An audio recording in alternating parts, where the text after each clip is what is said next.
Very good afternoon to you. Yes, indeed, it is afternoon. It's always hello. He's playing again. So good they played it twice.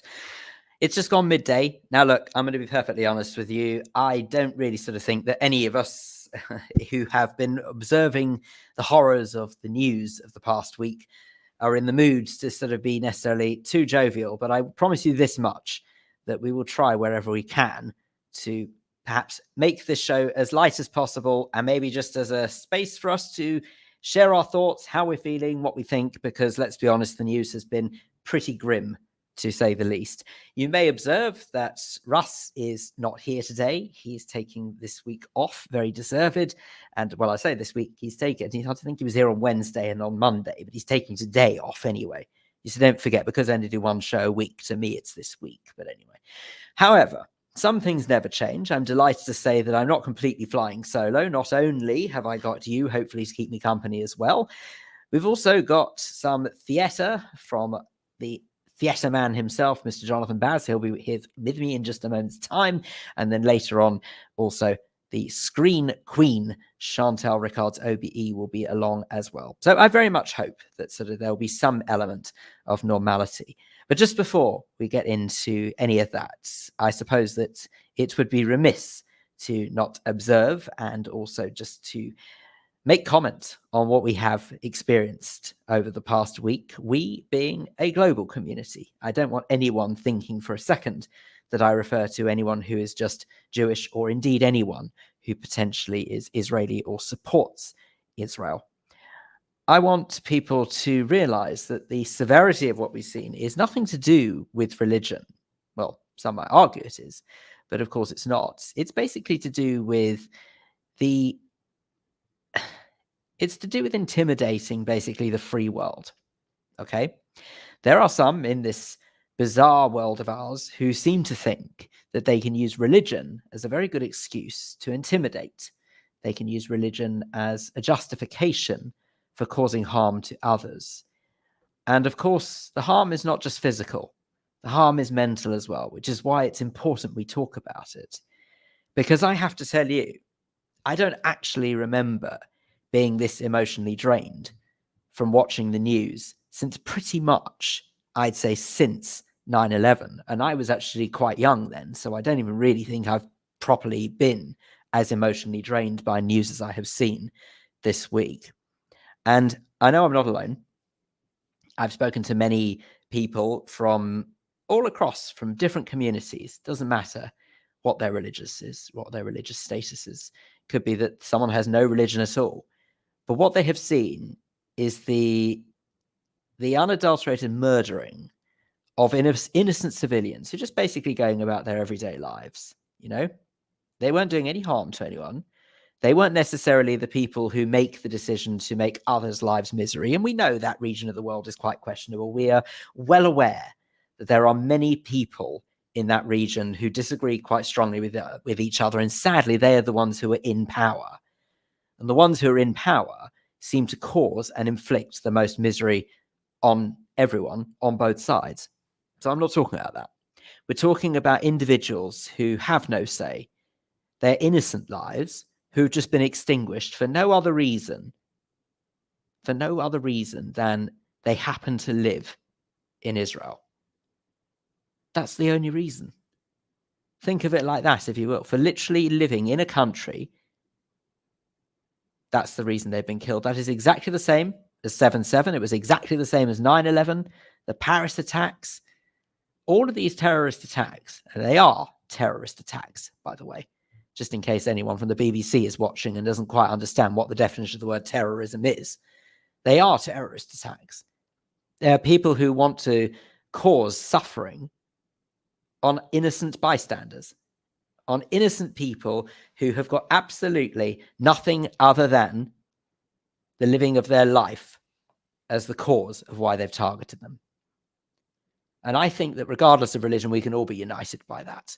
We can all be united against terrorism and the disgusting, disgusting scenes of empathy that we have seen, not just on the streets of London, but all over the world. Wherever these have been, we should completely and utterly condone it.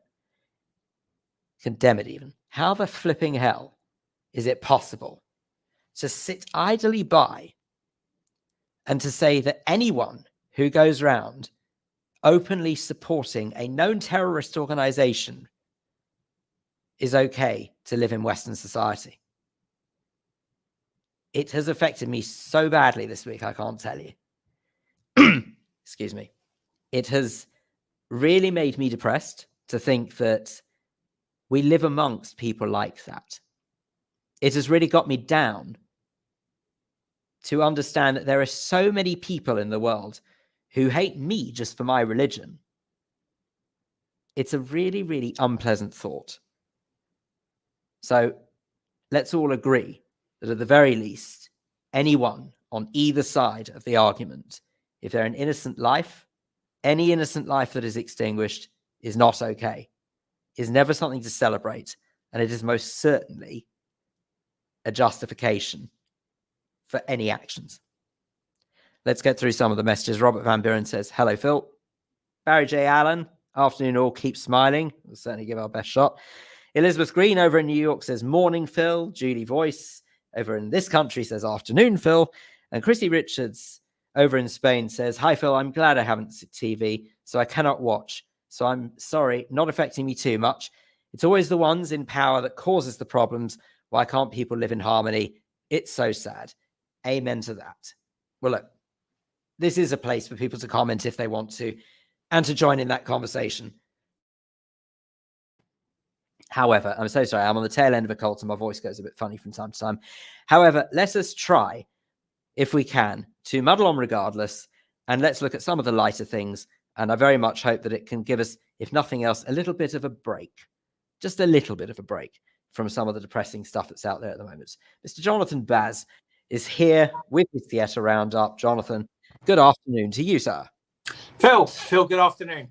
I'm going to very, very briefly jump on the back of what you've said, because the theatre world and the arts world has historically not been renowned for supporting Israel and indeed being quite blinkedly critical of Israel. And this week has been quite deafening in terms of the silence that's emerged from most of the theatre community in that respect. However, I do want to shine a small beacon of optimism and appreciation for those people who aren't Jewish or don't have a direct connection, but who have actually, on social media or wherever it may be, have actually stood up and stood fair square with supporting with and identifying with those who've been the victims of this most horrific act of terrorism.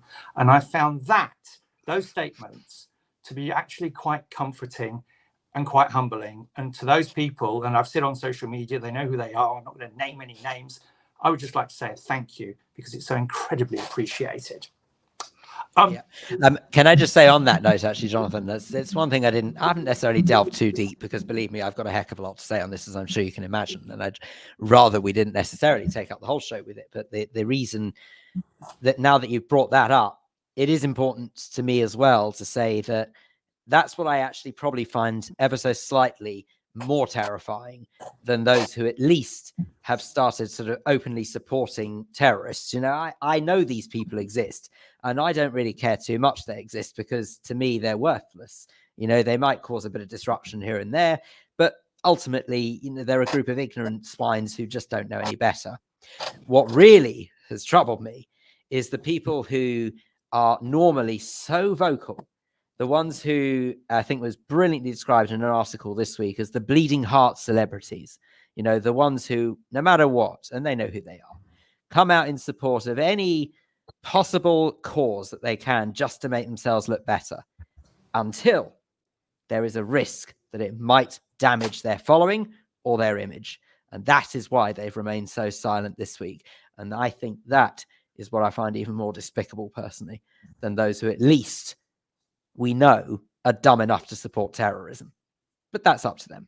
Anyway, and by the way, let me just say very clearly again, I have nothing but admiration to anyone who supports those who are suffering, who are innocent in all of this. And I don't care what side of the political fence or the proverbial boundary one sits on for that. I think anyone who is half decent can agree that the loss of any innocent life is horrendous. But that to one side. Jonathan, let's focus on, like I said, something a little lighter hearted. Let's go straight into the world of theatre, shall we? And what have you observed? So, I mean, it was interesting because setting foot in a theatre itself for a chunk of this week felt a little bit uncomfortable. That being said, this week I've seen 2 shows, and the week before, last week I saw 1 show. All of those shows have been uplifting, positive. One in particular absolutely took me out of myself this week. So let me dive straight in. Let me dive into The Ocean at the End of the Lane, which is a National Theatre production. Started off at the National 2 or 3 years ago. Then came into the West End, just gone on tour. Now it's come back into the West End for a couple of months. And it's the National Theatre at their best. It's imaginative, brilliant new writing from a book by Neil Gaiman.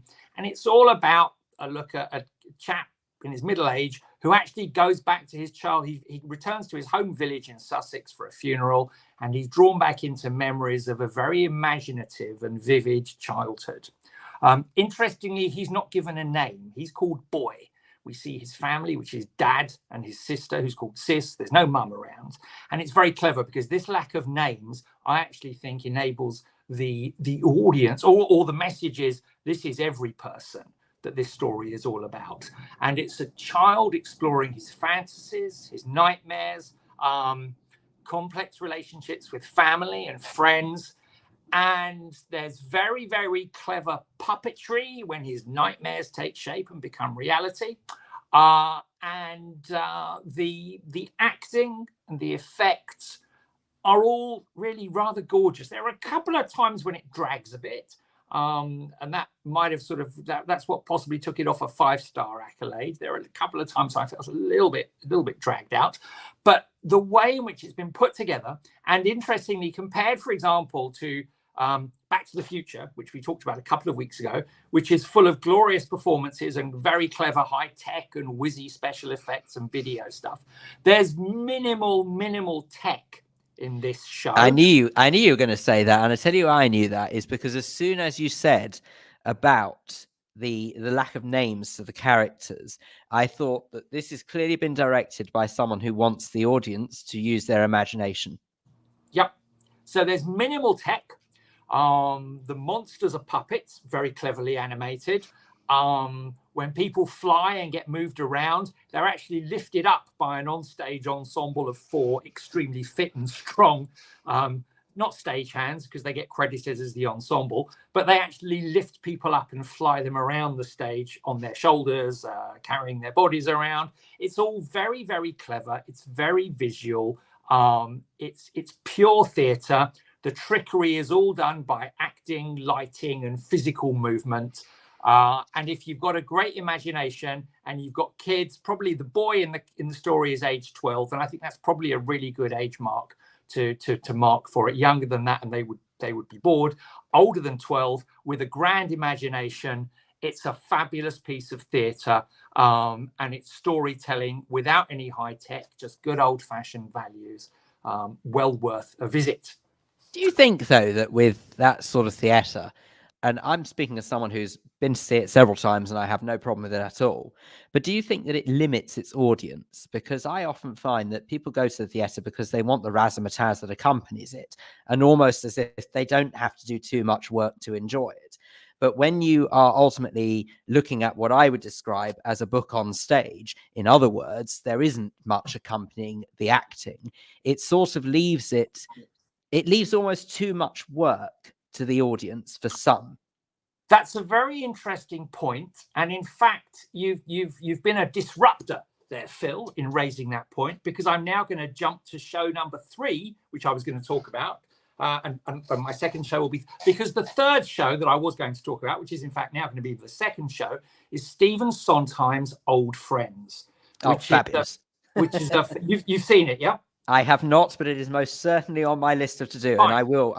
My plan was this week, and I failed this week, so I'm going to do it next week instead. It's a gorgeously curated collection of Sondheim songs. It's 40 songs across 2.5 hours, performed by a top-notch West End cast, interestingly headlined by Bernadette Peters and Lea Salonga, who Cameron Mackintosh has flown in from New York. And as I say in my review, I find that headlining a tad curious, because outside of the musical theatre cognoscenti, Bernadette Peters, who is a legend on Broadway, and she is Broadway royalty, is not Broadway royalty over here. But Phil, with the point that I want to come on, which is why I've dragged this piece from number 3 to number 2, is Sondheim is a genius, absolute genius.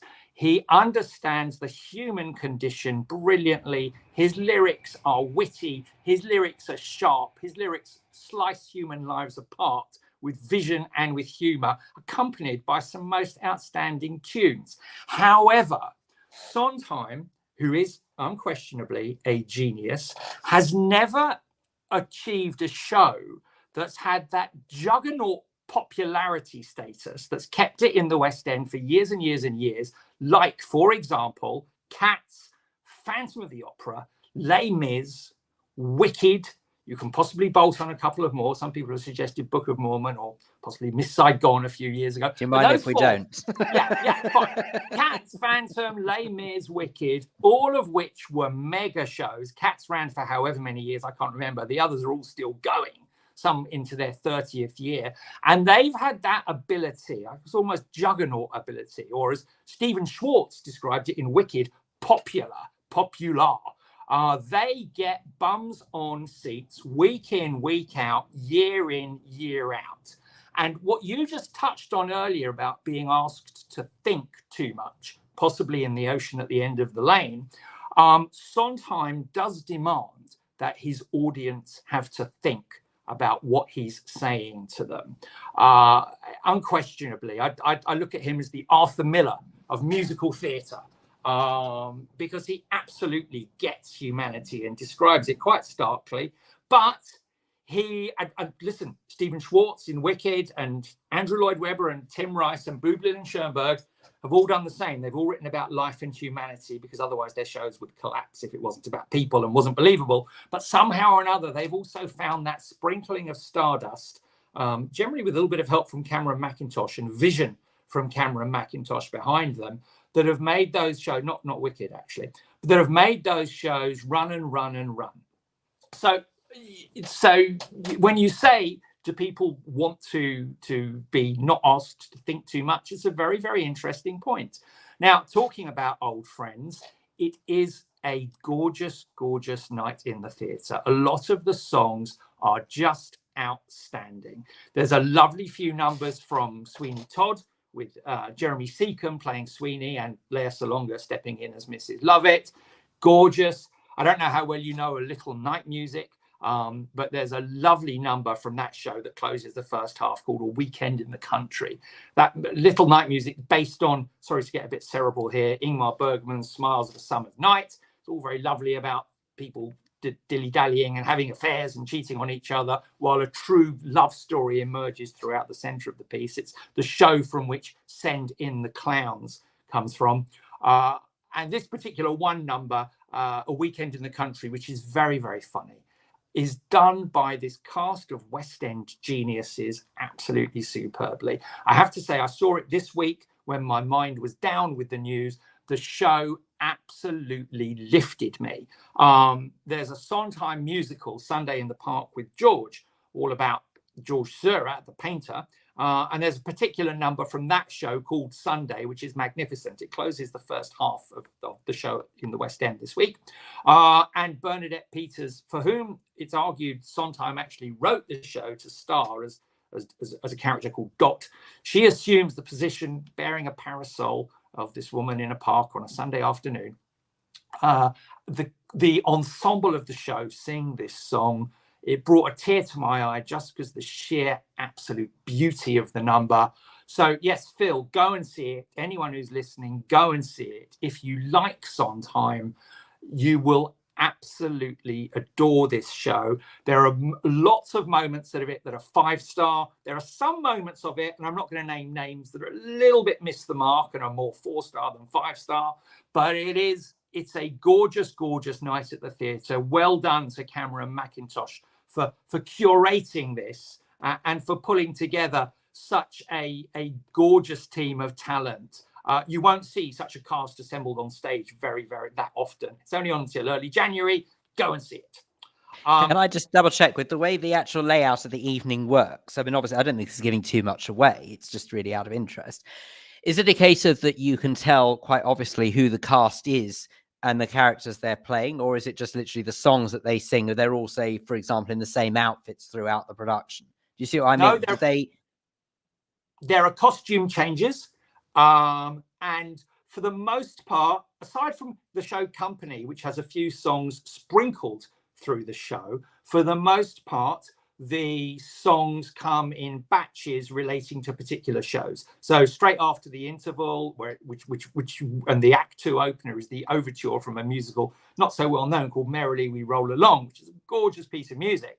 Then it's into a couple of numbers from West Side Story. The Gypsy numbers are lumped together. Oh gosh, what else? Generally, the songs from shows are grouped together, and costumes are changed. You'll understand exactly what show. If to be fair, if you know the shows, because in the program the songs are listed, but it's not said these come from Gypsy, these come from West Side Story, this comes from. Interesting. So so there's an element of you have to have your musical theatre knowledge about you. It helps if you have. I'm not sure that you have to, but you certainly, because the performances are all glorious, and you may just know the songs possibly, but it helps. It helps if you know your way around what's going on. And there are times when you look at some people who are singing songs, you think to yourself, there are people on stage who could be singing that particular song a bit better than the casting choice that's been chosen for this particular evening. But that is what it is. Matthew Bourne, who's usually a choreographer and director of ballet, has directed the whole thing, assisted, and this is a lovely touch, assisted by Julia Mackenzie. Julia Mackenzie is either in her late 80s or her 90s, I forget, please excuse me. And she worked ever so closely with Sondheim. And she's probably the English actress most closely associated with Sondheim. So to have her creative input for touches of the direction is a very nice touch. Stephen Mear choreographs. It's economically choreographed. The orchestra are beautiful. It's a lovely night at the theatre. Really well worth seeing. Fabulous. Now, Dave Sleet says here, genius of show creators is knowing their skill set, part of which is connecting to their audience. Rather than chasing an audience, that is, in my opinion. Oh, I see. Okay, thank you very much indeed. In my humble opinion, well done. Well done, that man. He interpreted the acronym there. Well done. He says, what sets theatre production apart from the mediocrity of rating chasing TV? Well, thank you very much indeed for that, Dave. Now, I have to say that I completely agree with that, because speaking as someone who does indeed work in television, I am very well aware that if you don't give an audience what they want, they don't just start changing their mind and coming to you and saying, oh, that's all right, I didn't realize this is what I wanted. All they do is they turn off. So actually, it's very important in theatre and television and in radio, in all productions, really. If you don't give an audience what they're after and what is fashionable to them at the time, then you are asking for trouble. The good thing is, though, that with some musicals, they are now technically speaking so old that they class as classics. And therefore, I think people go just to say they've seen the classics. Yeah. Well, my final show that I'll talk about is currently playing at the Riverside Studios, which is a far more compact venue. Again, a former, just like the place in Wembley Park, it's a former television studio. It's been converted into a theatre years ago. And the show is called Flowers for Mrs. Harris, based on the book by Paul Gallico, the novella, sorry to use the correct term, by Paul Gallico of many decades ago, called Mrs. Harris Goes to Paris. And I have to say, it's a very beautiful musical. I saw this when it very first premiered. The writers launched it for the first time up in Sheffield about 4 or 5 years ago. That production then came down to Chichester with a couple of cast changes. I saw it there again. And now for the first time, it's in London. And it's all about Mrs. Harris, Ada Harris, who we learn very early on. We see her chatting to her husband. It's set in just after the Second World War. She's a very humble cleaning lady in Battersea, and we see her chatting to her husband. And what we realize very, very quickly on is that her husband is actually the ghost of her husband. She'd lost her husband in the First World War, and he's a bit of an inspiration and a bit of a guide to her, and she gets a comfort out of speaking to him. In full life, vigorous life, is her best friend and also fellow cleaning lady, a woman called Violet.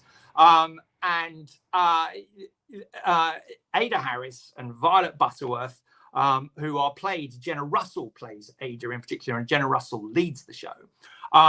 There's a little bit of a mix-up over serving clients one day. Mrs. Harris goes to see a client of Violet Butterfield's because Violet can't cover for that house, and sees in this woman's wardrobe a Christian Dior dress and falls in love with this dress. And the first half is all about how she scrimps and saves and gets the money to go to Paris to buy this beautiful Dior dress. It's an implausible fairy tale. Please don't look at it for believability. But in terms of a comment on grief and bereavement, as far as a comment on class, and English class, and indeed class in Paris, and love, it's just gorgeous. I've seen it twice. I didn't think I would cry the third time seeing it, because she then makes it to Paris. She buys her dress. I'm not going to say what happens then as the second half plays out. I can assure you there are some emotional highs and terrible lows in a story that's really quite gorgeously told. And the supporting characters who have little roles in London then mirror these roles in slightly different ways in their Paris setting. It's very, very clever. And at the end, I was sobbing ugly buckets. The only way, and this was before the ghastly news of last weekend, I was sat there, I was captivated. The performances are gorgeous. Jenna Russell as Ada Harris is fabulous. There's some lovely, lovely work, and I'm just checking my cast notes from Hal Fowler. A chap called Hal Fowler plays her husband, the spirit of her husband, who also appears quite charmingly and magically in the second half in a completely different role. Charlotte Kennedy plays a young girl, a bit of a airhead in London, and the most gorgeous model in Paris who models the star dress of these Dior dresses. And I should also say a shout out to a designer called Les Brotherston, who designed these stunning Dior replicas for the Sheffield production many years ago, and Sheffield have very generously loaned them to the Riverside. So nice. The dresses are there. The dresses are gorgeous, and you can absolutely believe how Mrs. Harris falls in love with this dress. And how it helps her process dealing with her husband who's been dead some 30 years, etc., etc. Just go and see it. It is gorgeous. Take some tissues. And of course, because it's at the Riverside in Hammersmith, ticket prices are a far refreshing change from the list price of going to see a show in the West End. Fantastic. So now, that's it. 3 good shows. Thank you very much indeed, Jonathan. It has to be said that having seen both versions of Mrs. Harris Goes to Paris, the film, which of course the original one was Angela Lansbury, and then the more recent one was done, who the name has completely escaped me. Thank you. Yes, of course. The both versions of those, it is just a feel-good story. You know, that's all you need to know. Even if you don't find it that believable, that it's that possible, it's still a feel-good. Jonathan, thank you so much. Really appreciate it as ever. Your time, your expertise, your knowledge, and everything theatre. We'll see you in a couple of weeks' time. Thank you. Bye-bye. Okay, marvellous stuff. Well, there you have it. That is this week's look at the theatre with Jonathan. He's back in a couple of weeks' time. And obviously, in just a moment's time, we will move on to talking about film, TV, and all stuff like that with Chantal, who is eagerly waiting in the wings. I just wanted to remind you, though, that if you have just joined us, that we are also reflecting on some of the really awful things that we have experienced this week in terms of what we have been watching in the news. And I say we've experienced it because I do mean it. I mean we as in like the human race. I am not talking necessarily about someone who just happens to be of Jewish faith, because I do believe this affects everybody. I don't think anyone can look at the events that we've seen unfolding in the news, regardless of whatever side of the political fence you sit on, and you can hand on heart say you haven't found at least one thing you have seen this week, something that is either something that sort of affects you mentally, either something that upsets you, offends you, whatever it is. It's been a very emotionally charged week for one reason or another. So that is why, in between all of this, I'm hoping you will understand why we're trying to take a bit of a break from that. And we are hopefully going to carry on with some of the more lighter hearted things that we do on a Friday as well. However, with that in mind, I think it is time to bring into the conversation the screen queen herself. Yes, I'm delighted to say that just because Russ can't be bothered to be here today, at least Chantal is here. Chantal, a very good afternoon to you. Hello, Phil. Where on earth is Russ today? That's a very good question. I can only assume he got a booking for a wedding or something. Maybe. I actually don't know. I genuinely don't know where Russ is. He did explain that he wasn't able to make it today. He probably did tell me the reason why, but I just saw he said he couldn't do it, and then I'd lost interest, so I don't know why. But anyway, but there you go. He's not here one way or another, but luckily you are, Chantal. But anyway. We'll get on without him. Absolutely. Russ who by the end of this show will say, I'll tell you, but any odd way. Chantal, thank you very much indeed. Obviously, I think that sort of one thing that might be worth mentioning at this stage, because obviously sort of as someone who also works in television production, you will know only too well that when you are immersed in a world, particularly of news, where there is almost no escape from what you have to work with and what you have to do, I think a lot of people can forget that if you can just turn off the TV, you're quite lucky. You escape that world. You maybe put your phone down, you turn off the news, and you can just turn the other way and actually give yourself a bit of a break from it. But I've seen colleagues who are completely submerged in the world of news this week, having to hour in, hour out to look at some of the most ghastly scenes on television and try and put that together in some semblance of a production, if you like, that people have to therefore watch. So what you actually see as a viewer is not necessarily sort of the unedited version that people have to see in the newsroom.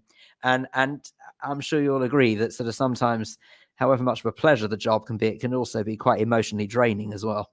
Yeah, I mean, certainly, the broadcasters now take that stuff incredibly seriously, and they make sure that the mental health of their reporters, especially after something as awful as the news of this last week, is paramount. I mean, they have to protect their journalists, for their physical safety, clearly, and they don't encourage them to take risks.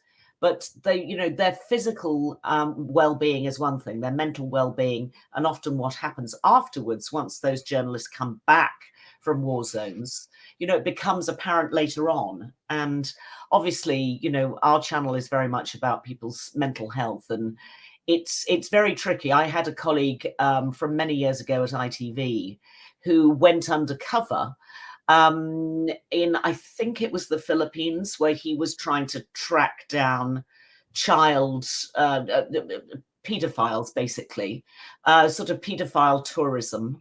And he had about 3 months worth of sort of post-traumatic stress disorder therapy, which he absolutely needed. He needed to be sort of detoxed when he got back, because, he'd seen awful, awful things, and he'd inhabited this world fully for 3 months, and he really needed detoxifying when he got back. So journalists they see everything, they understand everything, they absorb it. That's their job.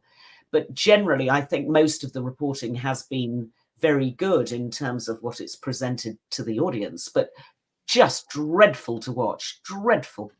But yeah.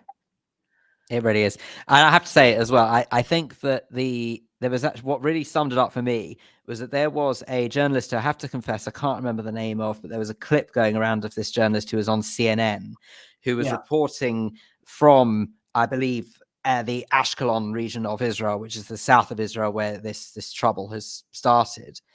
And he was right in the middle of his report to CNN live. He was talking back to the studio, and he choked up, basically started crying on air because he couldn't deal with it. And I just thought, I don't think I've ever seen that before.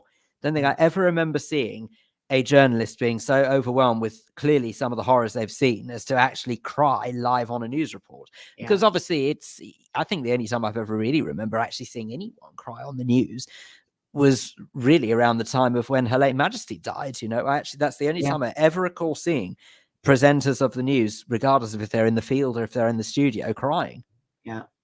Have you been to that part of Israel, Phil? Or I haven't personally been to Ashkelon. I know of people who have family there, but I haven't personally been there because it's a bit too far south for, if you like, my connections to Israel. So my friends and family all hover around either Tel Aviv or Jerusalem, just to be original. And as a result, actually, there's some sort of slightly in the north as well. Not so as far north as, say, where the trouble with Syria is, but it's still sort of just slightly further north than Tel Aviv. I think the way one needs to look at Israel and remember this is actually pretty much the size of Wales. People forget this. In terms of actually the size of the country, it's pretty much the size of Wales. It may be sort of slightly differently laid out in terms of the land mass, but it is actually, land mass wise, is actually pretty much the size of Wales. And so if you go to the very northern tip of it, that borders with Syria, that's where a lot of trouble flares up there. If you go to the east of it, then you've got that, there's where the problem where Jerusalem can be with the West Bank.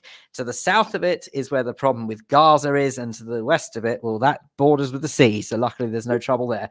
But that's precisely why I hover around Tel Aviv, because it's sort of central west, and therefore it's sort of normally relatively clear of trouble. But it is, it's ridiculous. I mean, just how much such a small area of land, unfortunately, seems to attract so much hassle. But let's not dwell on that too much. But besides, indeed. But sorry, in answer to your question, no, I can't say that I have personally necessarily been to Ashkelon as an area myself. But there you go. Oh, hang on a second. So Chrissy Richards says here, I don't have a TV myself. I did hear about a reporter in Israel who had his report held up. Oh, I see. No, I can tell you exactly what that was, Chrissy. This was, what happened was, it was on Sky News. And it was, I think it was Mark Austin was presenting the Sky News, and he interrupted his report in, I think he was in Jerusalem, saying that we've got breaking news for you now. The presenter, Holly Willoughby, has just announced she's standing down from presenting this morning after 14 years or whatever it is. And I think that most people, regardless, again, of politics, did find it mildly extraordinary that seemed to be the breaking news right in the middle of a war zone. But hey, I suppose it was breaking news and they had to break it, and they did just that. But there you go. Anyway, it was extraordinary to watch that, though. Yeah. But anyway, Chantal, what on earth have you found, for heaven's sakes? Let's try and cheer up the mood a bit, shall we? Well, I thought I'd start with something sort of light and breezy, because actually telly has been quite heavy this week, and I'm going to mention a couple of shows that are real life programs that impacted us all in the country. But I thought I'd start with something most particularly for Russ, because I know that he rather likes those sort of formulaic, sort of comedy drama, rather gentle crime capers, if you like. And I found that's why he's mildly obsessed with Death in Paradise. Exactly. Well, this isn't Death in Paradise. It's a bit like a sort of weird throwback to Columbo, where there was always a sort of mystery of the week, and there'd be a confrontation at the end between the cop, between Columbo and whoever the perpetrator was. Well, I found this rather interesting and charming Australian drama, which is called My Life is Murder. And I probably wouldn't have gone to it other than I happened to come across a review of it. It's actually already in season 3, so I am miles behind the time. It doesn't sound very fluffy. No, but it is actually rather well done. So, I mean, the basic conceit is she is an ex-cop. You don't get to know that much about her, but, you know, she shoots from the lip, as they say. She's, you know, cocky, she's sassy, but she is very much an ex-cop. And she is approached right at the beginning of the first episode, because I went right back to the beginning, even though season 3 has just arrived in this country on Alibi. I went right back to the beginning and to, you know, start the whole thing afresh. She is newly retired, but she gets dragged back into a case of a woman who has fallen off the side of a building, a balcony. And, you know, did she jump or was she pushed? You know, basic premise. And the person that's in the frame for this is a male escort. Oh. The cop, who is this lovely Australian actress, clearly doesn't want to go back to work, but just gets sort of sucked back into it. And then she gets given a sort of sidekick who's a young woman that really isn't particularly interested in what she's doing. And there's a bit of yin and yang between the two, but they play beautifully across each other. I mean, it's really nicely done. But the script just crackles and has got wit, and it's vibrant and fun. And the comedy is good. It's not labored, but it's always there. So you just get this nice, easy, breezy feeling watching it. And at the end of 1 hour, you just feel sort of slightly better about life. You end up with a smile on your face, and it's a really easy watch. It sounds like it could be like a modern version in some weird. I know the premise is different, but it sounds, in terms of the way it makes you feel and why you'd want to watch something like that, a bit like Murder, She Wrote. Because I could never understand why at the end of Murder, She Wrote, I just witnessed someone potentially losing their life, and yet I still felt good by the end of it. It's just such an easy, playful little 1 hour to waste if you've got nothing better to do, or put on in the background when you're doing the ironing or the woodwork or whatever it happens to be. So it's a nice, easy, safe bet. And you said that's available on Alibi. It's on Alibi, which I get on my Sky feed. So it's on Sky. I think it's also Freeview as well. I think it's Freeview. Yeah, it may be. It may be. If it is, but one way or another, I mean, have a look it up. And also Alibi, I think to some can be on demand as well. So you just have a look around and see. Just say this message here is coming from Asa Don Brown. It's just sort of step back slightly to what we were saying just before about the post-traumatic stress, if you like, that reporters go through. Asa is saying, as a clinical psychologist and volunteer firefighter, do you know, Asa, I did not know that. Bravo. Wow. I've worked with individuals who have been vicariously affected because of events related to their work. I always recommend therapy for anyone who's been vicariously exposed, including the media, etc. Asa, it's a very valid point. Absolutely. Yeah. Well, I have to say, employers in all shapes and guises have come an awfully long way in the last 20, 30, 40 years to understand their responsibility towards their employees when it comes to mental health. And that can only be a good thing. And it's not just the reporting either. If you think of sort of what we've seen recently with reality TV as well, that the rules around that have totally changed now. As in, I can't even begin to imagine how different the rules surrounding the return of Big Brother, which of course has now just come back again after how many long hiatus, how different it must be now for the production to put it together compared to when it first launched. You could also just say as well, thank you to Karen, who's pointed out that Alibi is also on Virgin Media as well. So good. Excellent. What else have we spotted, Chantal? Now, this is a bit of a tricky one for me. The thing that everybody seems to have been watching and talking about this week is the 4-part series called The Reckoning on the BBC, which is about Jimmy Savile. It is his entire life story. It is made by ITV for the BBC, and the BBC gave them carte blanche to tell the story the way that they wanted to tell it. I think that was quite a smart move on the BBC, because there had been some criticism about the fact that a lot of the BBC's culpability, and I put that in air quotes, has been glossed over. But the BBC said, look, we asked ITV to make this. We commissioned it from them. They put in it what they wanted to put in it. And I see where the BBC what a cop out. But yes, but look, I guess, to be fair, it's, as you say, it's a clever move, because you could argue it's then independently done. Indeed. I mean, but the point is that I wanted to make, because it is personal to me, and one of my old programs is actually featured in the 4-part drama, because we had Jimmy Savile on the show that I used to produce. And all I can say is I'm not a massive Steve Coogan fan in terms of his acting, but my God, I literally felt my skin crawling watching this 4-part drama. He so embodies Jimmy Savile, and it reminded me absolutely of the man who I had known, not really well, because in telly, you often work with people, but you don't cross that great divide. They don't become friends. They're just colleagues. No, they just become people that you work with on and off here and there. And you know what it's like to work with someone. You don't necessarily know what it's like to socialize with them. Yeah. But I do remember all that sort of false bonhomie of, kissing girls up their arms, which he did with me, and Oh, good Lord. all the little catchphrases, and it actually, I mean, I felt it viscerally because it was so well done. I mean, Steve Coogan absolutely nailed the performance. Now, having said that, it is a horrible watch because it's a horrible story. And the first episode is a bit slow, but it does get better. It gets much pacier the further you go down into the story. And it is astonishing. Everybody was taken in.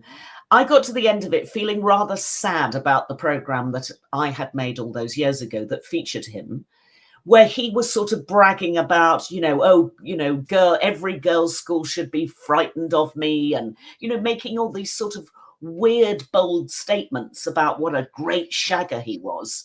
And I looked back at it and I thought, oh my God, did I just miss all the signs? And then I thought, well, I did like everybody did. I was going to say, I think it was hidden in plain sight. I don't think it was a case of you missing the signs any more than anyone else did. The truth is that I think part and parcel of Savile and my limited memories of him, because the truth is he'd pretty much retired by the time I took an interest in television and media. But from what I remember of watching him on screen is that he was this crass individual who just made these really flippant remarks as if to throw people off the scent of just how perverted he actually was, because then how could he possibly be that much of a pervert if he's joking about it? So in other words, saying things like girls' school should run a mile or something like that, or girls' school should look out. I just think, they just probably at the time thought, oh dear, why? How on earth could you get a girl looking like that? Honest to God, you look like you could catch flame if you walk into a cigarette factory. The amount of lycra and all of that malarkey, you just didn't buy it. It wasn't possible. But again, it was part of the master disguise. He was, if I hate to say it, I'd argue he was arguably one of the most manipulative people in modern history that we've ever stumbled across. But anyway, as you say about it being traumatic is interesting, because Paul has messaged, Paul Claridge. I'll put this on screen. It might cover us up for a bit, but here we go. He says, oh, there you go. He says, my friend's daughter is an actress, and her most recent role was playing one of Jimmy Savile's victims in The Reckoning. He says, I believe her character is a young homeless girl, Darian, is that it? Darian, perhaps? She said that the filming was so harrowing, they had specialist counselors on set for all cast and production staff to talk to at any time. Wow. Well, I'm pleased to hear it. That's amazing. I haven't heard of that to that extent, that they've got, even for small scenes and small parts, that they had a sort of, safety blanket, as it were, for people taking part. Quite right, too. I mean, it's a really, really shocking story, and everybody was taken in. And it wasn't just me. There are clips of the Queen with Jimmy Savile, the Pope with Jimmy Savile, having Jimmy Savile going to Chequers for Christmas. And you're thinking, how on earth did this happen? I mean, it's just extraordinary. Master manipulator. That's all you can say. Yeah, I mean, I think it was the principal private secretary of Margaret Thatcher, who was the person who kept saying, we don't want to make him a knight because there is something of the knight about Jimmy Savile, and he doesn't deserve a knighthood. But in fact, he did get a knighthood. I think it was rebuked, though, but he did get it. Yeah. But anyway, it's an extraordinary story. It is well done. The first episode is a bit slow. For a lot of us, he was a character that we knew through television I certainly knew him for most of my television career, but it'll be interesting to see what the viewing figures are like. I haven't looked them up. I think it'll probably do quite well in the ratings, just because, people I'm sure. Well, there's a morbid fascination with it, really, to some degree. Yeah. Now that he is gone, people want to sort of see, because people are not afraid to look from behind the curtains now that he's not here anymore. So therefore, they can't possibly sort of have that view, if you like, tarnished of if their hero, in inverted commas, is still alive. But absolutely, it's a good cast, and it's well written. So anyway, it's there. It's a 4-parter. It's on the BBC, made by ITV for the BBC, and it's The Reckoning. It's called The Reckoning. So now I'm going to take you somewhere just slightly more lighthearted again. But it's on Apple TV, which I know winds Russ up because he hasn't got Apple TV. But, some people have got Apple TV and they occasionally, once every 3 or 4 months, bring out an absolute sort of blockbuster that they have ploughed enormous amounts of money into. Mhm. And this one is no different. And it is called, and it was a book that came out about 18 months ago. All of my girlfriends seem to be reading this book at the same time. It was called Lessons in Chemistry by a writer called Bonnie Garmus, an American writer. And this is an 8-part drama featuring Brie Larson, who is, Academy Award-winning American actress and very, very good accomplished actress. And she plays the heroine, who you see right at the beginning is a television chef, a television cook. And you realize that that's sort of got something to do with chemistry, because it's all about putting things together and creating something in a kitchen as opposed to a laboratory. And then you wind back very, very quickly to a time where you find her, I think it's 5 years earlier, where she's just a lab technician. And you're thinking, okay. And then you find out that she was actually a PhD student, but something in her life happens to destabilize her and she doesn't go ahead with the PhD. And so it's a story about sexism towards women in the late 1950s, about them not achieving their dreams, but finding, in this case, a different dream. So I've only watched the first 1.5 episodes, but it's incredibly good. It looks beautiful. Brie Larson is fantastic. The guy she shares a laboratory with is a guy called Lee Pullman, an American actor called Lee Pullman, whose father was Bill Pullman, the actor. And he's got such a lovely manner about him. And you just think, well, they don't gel at the beginning. And you think, are they going to get back together? And you're just desperately hoping they are. But it's played beautifully. So I'm really looking forward to the rest. I might curl up on the sofa this afternoon with another couple of episodes. But anyway, Lessons in Chemistry. Marvelous. And it's on Apple TV. And I have to tell you, this is what frustrates me about Apple TV, is that I agree once in a while they can come up with a real corker. I mean, my personal favorite from Apple TV that I've seen is a series that I spoke about. I think it was pretty much around the time when you first started doing these weekly slots on this show, Chantal. It was called Defending Jacob, right? So it's been around for quite a while now. Defending Jacob is absolutely superb. It's stars Michelle Doherty, which is, the name sounds familiar, is because she played Lady Mary in Downton Abbey. But in this, she's an American mum who is basically, her son gets into a bit of a crossfire of suggesting he's been up to no good when it's not actually necessarily the case. But even so, highly recommend it. And I thought at the time, wow, this is great. If this is the kind of thing on Apple TV, then brilliant. And then I just remember being really disappointed with actually the lack of choice there is. Apple TV, what they do is quality, not quantity. Yeah. And as a result of it, it means that they can't churn things out as quickly as, say, Netflix does or some of the other streaming platforms. So for me, I've never found it something I can justify getting myself, apart from when I have the, should we say, the 3-month trial you get when you buy a new Apple piece of technology. So I just Very good idea. But I have to say, I know that you're going to disagree with me. I've never quite got the fuss of the morning show. It's a bit of a girl's show, I think. And I'll be honest, I really I've tried a couple of times to watch the morning show when I had Apple TV, but I don't know. It's just not my thing. I think it's got a good cast, but that's sort of where it ends for me. So. Right. Well, Lessons in Chemistry is good. And Shrinking, which we talked about with Harrison Ford, which is about 3 psychiatrists. That's absolutely phenomenal. Graham Packer said, by the way, next week, can you give only recommendations for Apple TV just to wind Ross up even more? Thank you, Graham. Marvelous stuff. We'll keep that in mind. And Elizabeth Green, by the way, says that the book that you're talking about, the book version of what you're talking about, is absolutely fantastic. So she's very much looking forward to that. Good stuff. Well, enjoy it, Elizabeth. It's beautifully made. It's a lovely production and it just looks terrific. And she's great. So enjoy. This may very well shatter your illusion of me, Chantal, but I have spoken about this before, but I'm going to say it again anyway. I've recently just signed up to Disney Plus again.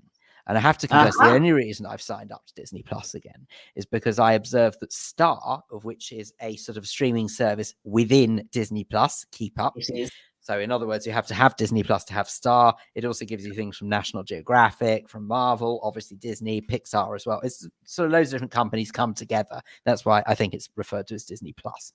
Anyway, on Star, they have acquired the license for all the rights to stream all the series of the Golden Girls. And I have to say that every single time I'm reminded of the brilliance of the Golden Girls, it's almost like I've seen it for the first time, you know? Yeah. It was, honest to God, I think such a superb and such a groundbreaking program that to anyone who has the chance who has not seen Golden Girls, for heaven's sakes, watch it. It's just brilliant. The comedy is phenomenally good. And again, it's such a pick-me-up to go back and watch something like Golden Girls. You could learn a lot about how to write a sitcom by watching that just endlessly. The other thing that has started this week, and I haven't seen it yet, and it's on Peacock. So I think that might be on my Sky feed, but I'll have to double check later. Yeah, Peacock is an application in Sky. All right. So Frasier is back after God knows how many years with Kelsey Grammer. What, as in new Frasier? Yeah, brand new.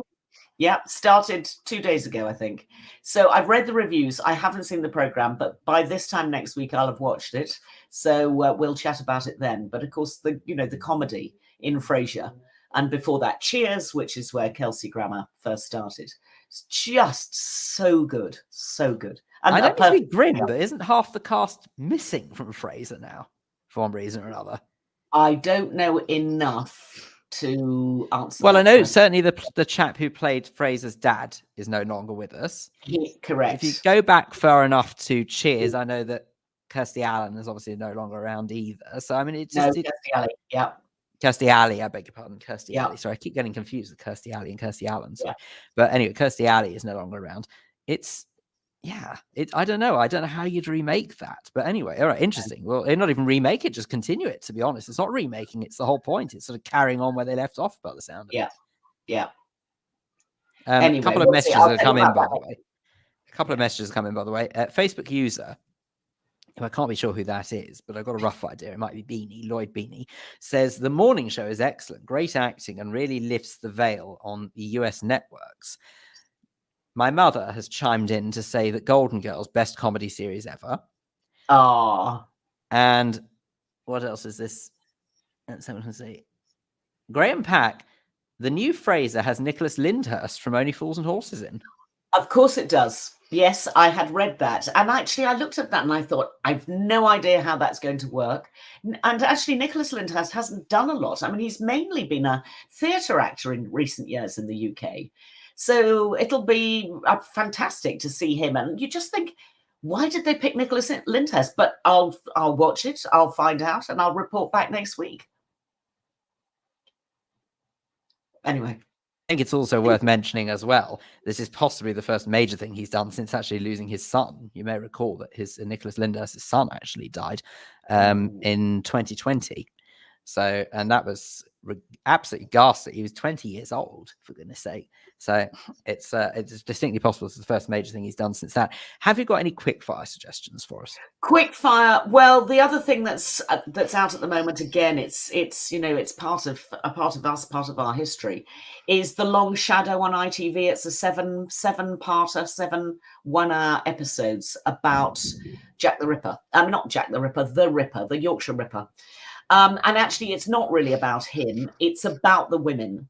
So it's very much the women's story. And you see how these women get themselves into trouble and into prostitution in the first place. And you really understand about what was going on in their personal lives that propelled them in that direction and then ultimately into danger.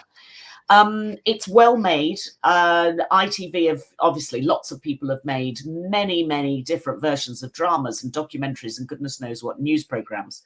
And this is based on a book written by a documentary maker called Michael Bilton, who used to work at Yorkshire Television, who really is one of the authorities, the established authorities on the story about the people involved.